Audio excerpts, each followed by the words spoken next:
বাসের সঙ্গে পেস্ট করে দিয়েছি, তারপর বাস স্ট্যান্ডে পেস্ট করে দিয়েছি, লোকালিটি অর্থাৎ সাভার, ধামরাই, এই সমস্ত জায়গায় যে জায়গায় বাস স্ট্যান্ড যেখানে যাত্রী বসে, যাত্রী ছাউনি, সেই জায়গায় আমরা পেস্ট করে দিয়েছি। এভাবে আমরা আমাদের বিভিন্নভাবে প্রয়াস চালিয়েছি। আমরা বিভিন্ন জায়গায় পত্রিকার মধ্যে দিয়ে দিয়েছি। তো ওই লিফলেট এবং সফট কপি আমরা বিজিএমের সভাপতি সাধারণ সম্পাদক মহোদয়ের কাছে দিয়েছি। ওনারা একটি পরিপত্র জারি করেছেন, একটি নির্দেশনা জারি করেছেন প্রত্যেকটি গার্মেন্টসের এইচআরের কাছে, কর্তৃপক্ষের কাছে, যে তারা যেন তাদের যে মিসিং কর্মী আছে অর্থাৎ নারী কর্মী ওই নির্দিষ্ট সময়ের আগে পরে সেই কর্মীর তথ্য তারা সংগ্রহ করবেন বা তাদের কাছে যে তথ্যটি আছে সেই তথ্য আমাদের সঙ্গে শেয়ার করবেন। এবং আমরা তাদের যে ছবিটি দিয়েছে এই মিসিং যে নারী যাকে আমরা সন্ধান করছি তার যতটুকু অভাব আমাদের কাছে আছে এটা যতটুকু আমরা ক্লিয়ার করতে পেরেছি। এই ছবি, এটা সফট কপি এবং হার্ড কপি তাদেরকে আমরা দিয়েছি। ওনারা নির্দেশনা দিয়েছেন গার্মেন্টস কর্তৃপক্ষকে প্রত্যেকটি গার্মেন্টসে যে জায়গা ভিজিবল, যে জায়গায় শ্রমিকরা দেখেন নোটিশ বোর্ড আছে, এই জায়গা যেন টাঙিয়ে দেওয়া হয়। এবং কোনো ইনফরমেশন যদি পাওয়া যায়, কোনো শ্রমিক যদি মনে করেন যে হ্যাঁ তার সহকর্মী অথবা তার পরিচিত, তাহলে আমাদের যেন তথ্য দেন। ইভেন তাদেরও একটি নাম্বার দেওয়া আছে বিজিএমের এবং একজন কনসার্ন অফিসারের নাম দেওয়া আছে, তার সঙ্গে যোগাযোগ করতে বলা হয়েছে। এটি একটি প্রয়াস।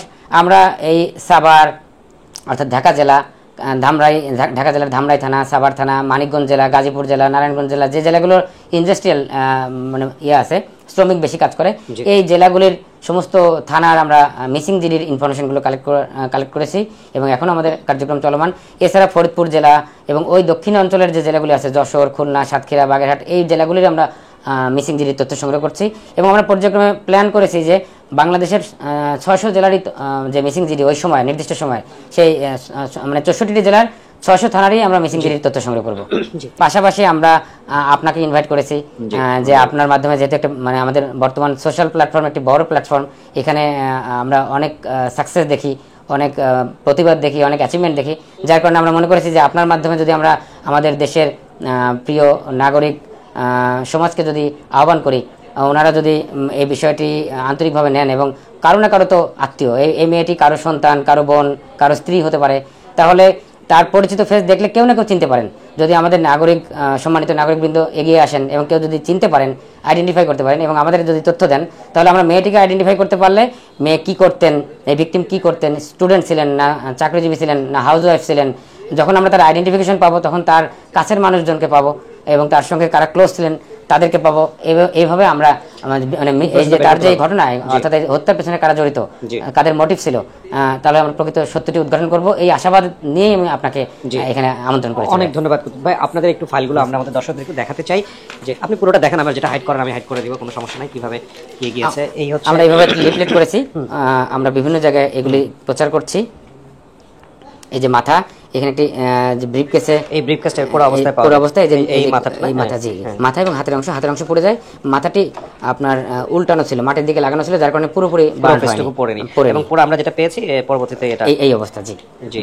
আর এছাড়া মেয়েটির মানে অবশ্যই কোনো সমস্যা আপনি দেখান, আমি এগুলো তো আমি এই যে মাঝের যে অংশ যেটি একটি ড্রেনে পাওয়া গিয়েছিল, ড্রেনের পানির মধ্যে, নর্দমার মধ্যে, এটা ডিকম্পোস্ট হয়ে গিয়েছিল, যার কারণে ওনার ফিঙ্গারপ্রিন্ট থেকে আমাদের একটি প্রভিশন আছে যে কোনো মানুষের ফিঙ্গারপ্রিন্ট যদি ইনটেক থাকে, অক্ষত থাকে, তাহলে ফিঙ্গারপ্রিন্ট ম্যাচ করে আমরা আপনার আইডেন্টিটি, আমার আইডেন্টিটি আমরা বের করতে পারি। তো এই মেয়েটির ফিঙ্গারপ্রিন্ট নিয়ে আমরা ট্রাই করেছি ম্যাচ করবার, কিন্তু যেহেতু পচে গিয়েছিল যার কারণে 100% বা 90% যে তথ্য আমরা সাধারণত সংগ্রহ করে থাকি সেটি আমরা পাইনি। আমরা 50% ম্যাচ করার কারণে আমরা পুরোপুরি তার তথ্য নিতে পারিনি। তখন 50% যখন ম্যাচ করেছিল তখন আমরা এই ম্যাচিং এর সঙ্গে ম্যাচ করে আমরা 5-6জন নারীর তথ্য সংগ্রহ করি। আচ্ছা, মানে 50% যখন ম্যাচ করে ফিঙ্গারপ্রিন্ট, যেহেতু ডিকম্পোস্ট হয়েছিল, মানে 100% বা 95% ম্যাচ করার কথা, তো যেহেতু ডিকম্পোস্ট ছিল বা পচা ছিল, যার কারণে 50% বা 45% ম্যাচ করানোর কারণে আমরা এর কাছাকাছি 5-6জন মেয়েকে আমরা আইডেন্টিফাই করি। কিন্তু আমরা যখন আমরা খোঁজ করে দেখতে পাই যে তারা সবাই জীবিত আছেন, যার কারণে আমরা আর এগোতে পারিনি। আবার ইতিমধ্যে আমরা যখন এই কার্যক্রমগুলো করি, আমরা ফেসবুকে আমরা পোস্ট দিই। ফেসবুকে এটা এলাও করেছিল শেষ পর্যন্ত? হ্যাঁ, করেছিল। আমরা এইগুলো ব্লাড করে দিয়েছি, বেসিক্যালি হচ্ছে আমরা বের করতে পারছি, আমরা বের করেছি। আসলে মূলত ছিল এটা এখান থেকে করে এটা আমরা একটু ইমপ্রুভ করেছি এবং এটা থেকে একটা স্কেচ আমরা নিয়ে আসতে পারছি। স্কেচটা আমরা দেখাবো।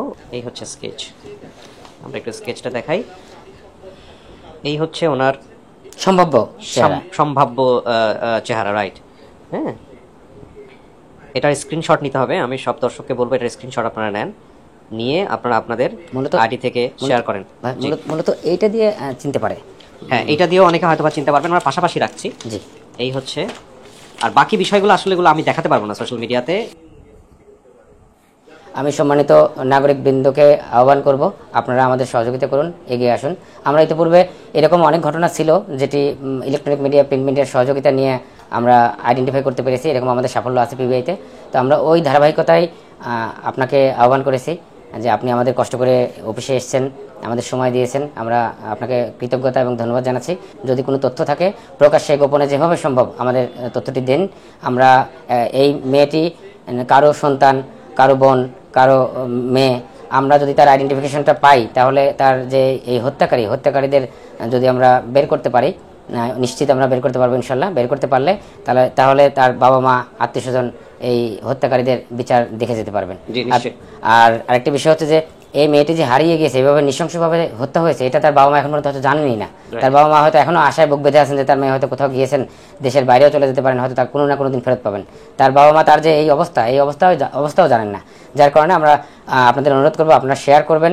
আপনারা যদি চিনতে পারেন তাহলে আমাদের তথ্য দিন, আমরা আপনাদের প্রতি কৃতজ্ঞতার পাশে আবদ্ধ থাকবো। জি, নিশ্চয়ই। প্রিয় দর্শক এবং শ্রোতা, আমি আসলে এখানে যেই বিষয়গুলো দেখেছি ফাইলের ভেতরে, সেগুলো আমি সত্য কথা বলতে যেটা যে স্ক্রিনে আপনাদেরকে দেখাতে পারবো না, স্ক্রিনে দেখানোর সুযোগ নাই, ফেসবুক পলিসিতে সুযোগ নাই, ইউটিউব পলিসিতে সুযোগ নাই, এবং দেখালে ভিডিওটা রাখতে দিবে না কমিউনিটি গাইডলাইন থেকে। কিন্তু এটা কতটা লোমহর্ষক হতে পারে এবং কতটা ভয়ানক হতে পারে, মানে এটা আসলে এক্সপ্লেন করার মতো না। সো স্কেচটা আমি আরও একবার দেখাচ্ছি, আপনারা নিশ্চয়ই দেখেছেন। এই হচ্ছে স্কেচ, হ্যাঁ, ধারণা করা হচ্ছে ওনার চেহারা এরকম। এই স্কেচ থেকে আপনারা ধারণা করবেন যে এটা। আর আমরা একদম পলিশ একটা ছবি আনতে পেরেছি ওনার মানে মাথার অংশটু থেকে। এটা দেখেও হয়তো বা অনেকে ধারণা করতে পারেন। তো আমি সবাইকে রিকোয়েস্ট করব যে আপনারা আপনাদের জায়গা থেকে কাজ করুন, এবং একই সাথে আমি ধন্যবাদ জানাই মোশাররফ ভাইকে যে উনি আমাকে ফোন দিয়েছিলেন, এখানকার ইন্সপেক্টর হিসেবে আছেন, এবং আনোয়ার ভাই উনি হচ্ছেন এটার সাব ইন্সপেক্টর, আমরা যেটাকে বলি ইনভেস্টিগেশন অফিসার হিসেবে আছেন এই কেসে। তো আমরা অনুরোধ করব যে যেহেতু 22 সালের জানুয়ারি মাসের 24 তারিখের ঘটনা বা 25 তারিখের ঘটনা, তাহলে 22 তারিখের জানুয়ারি থেকে আমি যদি 15 দিন আগে যাই, অর্থাৎ 21 সালের ডিসেম্বরের 15 ডিসেম্বর থেকে 22 সালের জানুয়ারির হয়তো 15 তারিখ অথবা পুরো জানুয়ারি, এই সময়টা যদি কারো আত্মীয় স্বজন মিসিং থাকেন তাহলে তারাও যদি আপনাকে তথ্য দেন তাহলে কিন্তু এটা লাভ হবে। রাইট। সো এইটা হচ্ছে ফাইনালি ওনার আমরা যে স্কেচটা বের করতে পেরেছি সেটা। সো এই ভিডিওটা একটা আলোড়ন তুলুক সারা বাংলাদেশে, এবং এটাকে আমরা সাকসেস করতে চাই। কেউ যদি চেনেন যে না এটা ইনি আমার প্রতিবেশী ছিল, আমি ওনাকে চিনি, সবাইকে আমাদের এক হয়ে কাজ করতে হবে। সো প্লিজ এই কাজটা আপনারা করবেন, এই রিকোয়েস্ট রেখে অবশ্যই বাংলাদেশ পুলিশের পক্ষ থেকে রিকোয়েস্ট, আমার পক্ষ থেকে রিকোয়েস্ট রেখে আমরা শেষ করতে চাই ভিডিও। একটা ভালো সংবাদের প্রত্যাশায় শেষ করছি। আসসালামু আলাইকুম।